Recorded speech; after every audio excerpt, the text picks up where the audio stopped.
کہ جو مسلم پروش جتنے بھی نیک عمل کرتے، چاہے روزہ ہو، حج ہو، زکوٰۃ ہو، نماز ہو، اس کے پیچھے ان کی ایک ہی تمنا رہتی ہے 72 ہورس پانے کی، بٹ 72 ورزن 72 ہورو والا.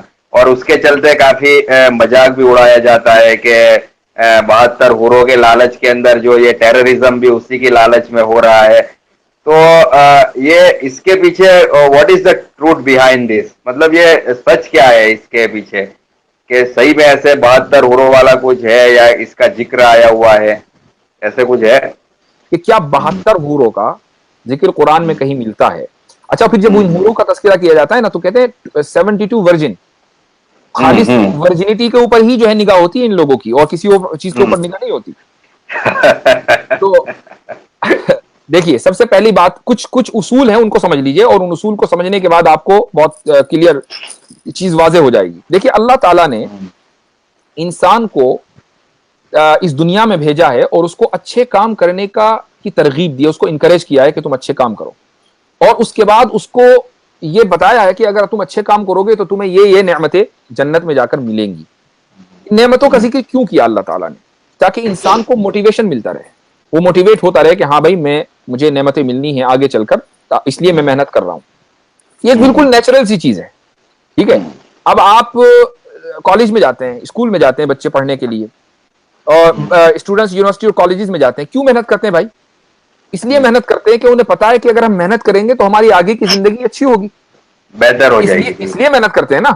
لیکن اگر ان کو ہمارے پردھان منتری یہ بتا دیں کہ نہیں، سب کو پکوڑے بنانے ہیں، چاہے آپ ڈاکٹر بنو چاہے آپ انجینئر بنانے پکوڑے ہیں، تو اب مجھے بتائیے کہ ساری یونیورسٹیاں بند ہو جائیں گی؟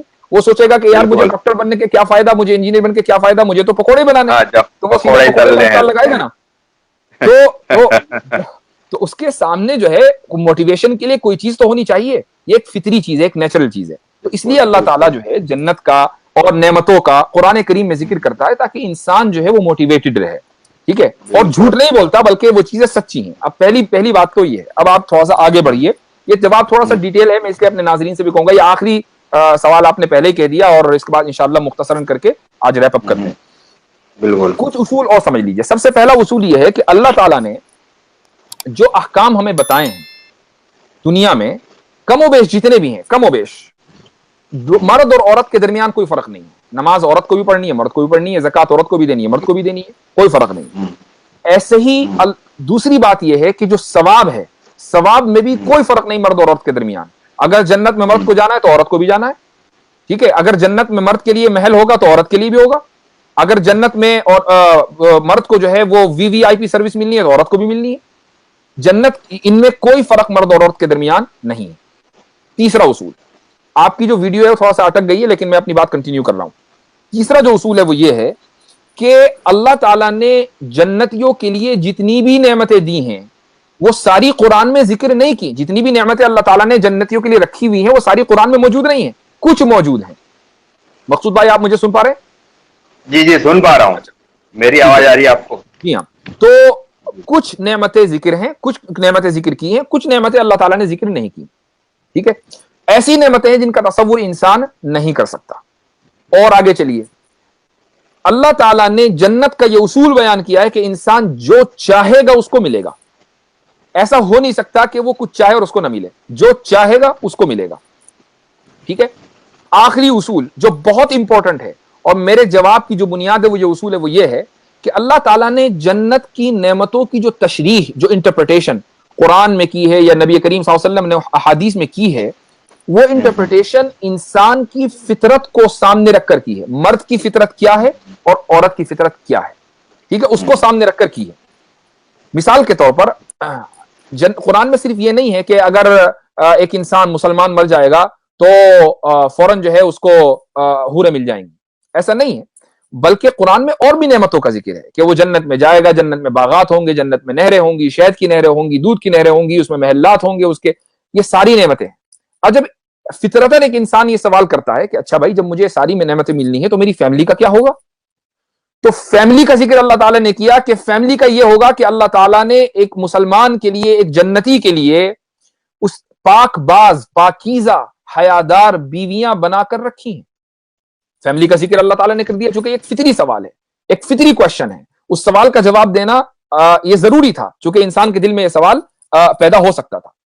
اب یہاں سوال یہ ہوتا ہے کہ بھائی ٹھیک ہے، چلو اللہ تعالیٰ نے فیملی کا بھی ذکر کر دیا، لیکن 72 حوروں کا کیا مطلب ہے؟ ایک حور کافی تھی، ایک مرد ایک عورت۔ تو بھائی اس کا جواب یہ ہے کہ ہم تو دنیا میں بھی جینڈر ایکوالٹی نہیں مانتے، جنت میں تو کیا مانیں گے؟ ہم جینڈر جسٹس میں بلیو رکھتے ہیں، جینڈر ایکوالٹی میں بلیو نہیں رکھتے۔ یہ جو کچھ لوگ سوال کرتے ہیں نا کہ بھئی ایک عورت ایک حور ہونی چاہیے تھی ایک جنتی کے لیے، یہ وہ لوگ ہیں کہ جو جینڈر ایکوالٹی کے نام سے مرے جا رہے ہیں۔ میں ان سے یہ پوچھتا ہوں کہ اگر جینڈر ایکوالٹی اتنی ہی اہم ہے تو مجھے بتاؤ کہ کیا مرد کبھی پریگننٹ ہوتا ہے؟ تو آپ جو کام عورت کرتی ہے وہ مرد کر لے، اگر جینڈر ایکوالٹی کا اتنا ہی شوق ہے۔ فطرت کے خلاف ہے یہ چیز، آپ فطرت سے جنگ نہیں لڑ سکتے، فطرت کے آپ کا مقابلہ نہیں کر سکتے۔ تو ہم تو جینڈر ایکوالٹی میں بلیو کرتے ہی نہیں، ہم جینڈر جسٹس میں بلیو کرتے ہیں، اور یہ جسٹس کے بالکل عین مطابق ہے کہ ایک انسان کو ملٹیپل وائفز ملیں۔ دنیا کے اندر ایک مسلمان کے لیے اجازت ہے کہ وہ 4 بیوی رکھ سکتا ہے، اگر دنیا میں 4 رکھ سکتا ہے تو وہاں 400 رکھ سکتا ہے، اس میں کوئی حرج نہیں ہے، چونکہ جینڈر جسٹس کے مطابق ہے۔ کیسے مطابق ہے اس کو سن لیجیے آپ، اور اس کے بعد پھر میں ریپ اپ کرتا ہوں۔ ہمارے جو مقصود بھائی ہیں لگتا ہے ان کا کنیکشن کچھ ویک ہے۔ دیکھیے، جب انسان جنت میں جائے گا تو اللہ تعالیٰ کا یہ اعلان ہے کہ نہ تو وہاں اس کو کبھی موت آنی ہے، نہ اس کو کبھی کوئی بیماری آنی ہے، کوئی بیماری اس کو نہیں ہوگی۔ اب بیماری کسے کہتے ہیں؟ ایک تو ہماری جسمانی بیماری ہوتی ہے کہ ایک آدمی کو نزلہ ہو گیا، بخار ہو گیا، اور اس کو بڑی بڑی بیماریاں ہیں، مثلا کینسر ہے، کسی کو کچھ ہے، یہ بیماریاں ہیں، یہ بیماریاں جنت میں نہیں آتی۔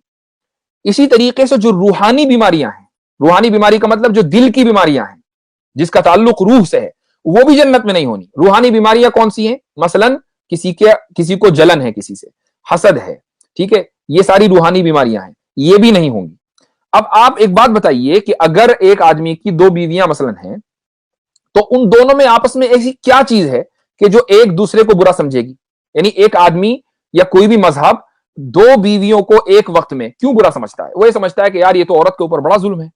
وہ اس لیے ظلم ہے کہ ایک عورت کبھی کیسے برداشت کر سکتی ہے کہ وہ اپنے شوہر کو دوسرے کے ساتھ شیئر کرے، اور یہی وجہ ہوتی ہے کہ جب 2 بیویاں ایک مرد کی ہوں تو دونوں ایک دوسرے سے جلیں گی، دونوں میں ایک دوسرے سے حسد ہوگا، کمپٹیشن ہوگا، اور شوہر جو ہے وہ دونوں کا حق ادا نہیں کر پائے گا۔ تو بھائی جب جنت کے اندر مرض ہی نہیں ہونا، نہ تو جسمانی مرض ہونا، نہ روحانی مرض ہوگا، اور روحانی مرض کے اندر جلن بھی اور حسد بھی ہے، تو نہ کوئی آدمی کو کسی سے جلن ہوگی، نہ کسی سے حسد ہوگا، تو وہ جو 70 بیویاں کسی انسان کو ملیں گی تو وہ آپس میں ایک دوسرے سے جلن نہیں رکھیں گی، آپس میں ایک دوسرے سے حسد نہیں رکھیں گی، تو پھر جو جینڈر جسٹس ہے اس کا کوئی سوال وہاں پر کبھی ہوگا ہی نہیں، ٹھیک ہے۔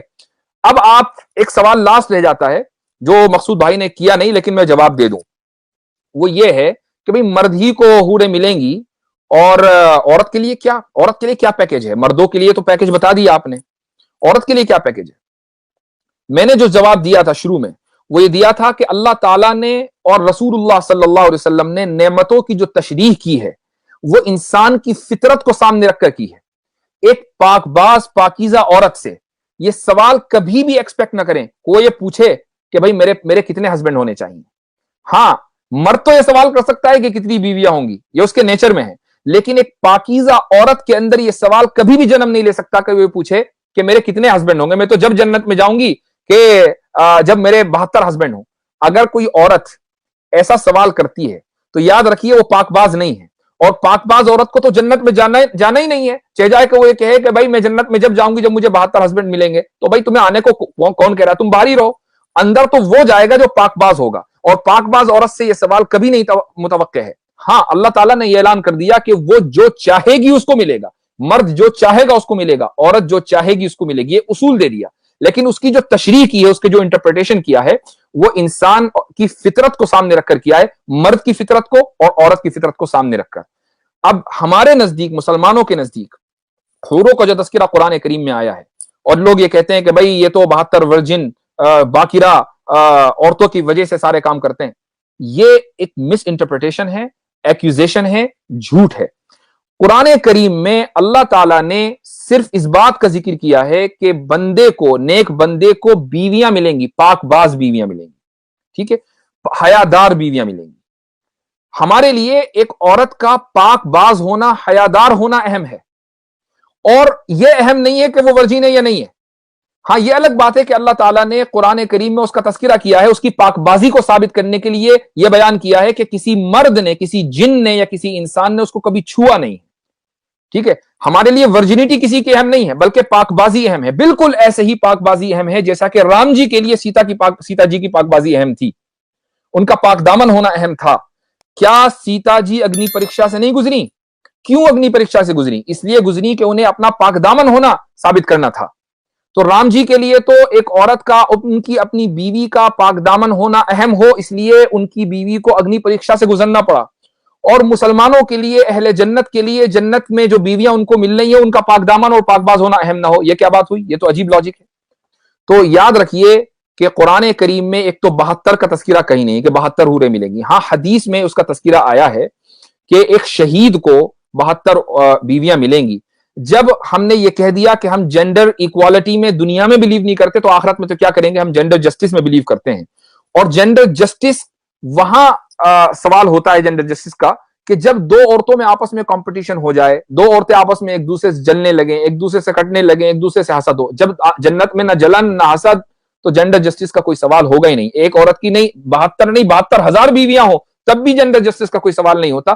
اللہ تعالیٰ کی نے انسان کی فطرت کے اعتبار سے جنت کی نعمتیں ذکر کی ہیں اور اس اعتبار سے انسان کو وہ نعمتیں ملیں گی. یہ اس سوال کا جواب تھا اور امید ہے کہ وہ ہمارے ہندو بھائی کہ جو حق سننے اور سمجھنے کا جگر رکھتے ہیں وہ اس سوال کو غور سے سنیں گے، اس سوال کو سمجھنے کی کوشش کریں گے اور مذاق اڑانا، چونکہ وہ مذاق مسلمان کا نہیں اڑا رہے ہیں، وہ مذاق کسی مذہب کا نہیں اڑا رہے ہیں بلکہ وہ مذاق اپنا اڑا رہے ہیں. وہ یہ ثابت کرتے ہیں کہ ہم بہت بڑے جاہل ہیں اور وہ یہ ثابت کرتے ہیں کہ ہم بہت بڑے اگنورینٹ ہیں اور ایروگینٹ ہیں. تو اس اگنورینس اور ایروگینس سے نکلیے اور سامنے والے کے جذبات کو ٹھیس مت پہنچائیے، چونکہ اس بات کا امکان ہے کہ آپ کے جذبات کو پھر دوسرے ٹھیس پہنچائیں گے، پھر آپ کو تکلیف ہوگی. حالانکہ ہم اس کے خلاف ہیں، ہمارا مذہب اس چیز میں بلیو نہیں کرتا. آگے بڑھنے سے پہلے آپ سے درخواست ہے کہ چینل کو سبسکرائب کریں اور بیل کے نشان کو دبا دیں.